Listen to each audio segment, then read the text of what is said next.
Сега, това са стълбите, които водят към кинокабината на Кино Одеон. Верно, са много стръмни, ама и филмите са си стръмни. И човек да е в киното, трябва да мине много стълби и много стръмни неща. Но истинско да се изпълнение, интерпретация. Той застава на пианото, свири и ти вече не си в реалността. Ти се връщаш в онези години, когато това е било истинското преживяване за киното. Има едни мигове такива, гениални мигове, които без да гледа в екрана, това, което свири, е единственото, което се залепва на екрана. Той обича да му казваме маестро, Валю Останов, и го заслужава, защото композициите са негови. Той импровизира на фона на изображенията и става неповторимо.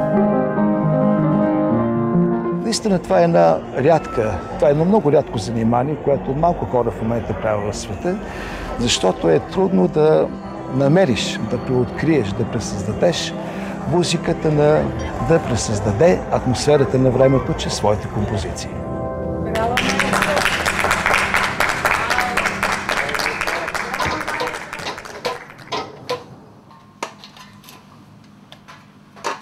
едно копие, филмово копие, което съхранява Националната филмотека. Фигура, аз съм Нели Червенушева, жената от дъното на салона. Това е. Която страшно много обича публиката си. Това е. Нищо друго. Най-обикновен преводач. Джалсомина, къде отиваш? Върни се. Отивам с Дзампано, той ще ме научи да пея, да танцувам. Тръгваме. Както и по-рано казах, да вникне във филма. Да може, както ти го чувстваш филма, да го предадеш на цялата публика. И публиката да излезе доволна от залата. Може и така. Той е много чувствителен клаксон. Ексцензорните ни рефлектори в ред ли са?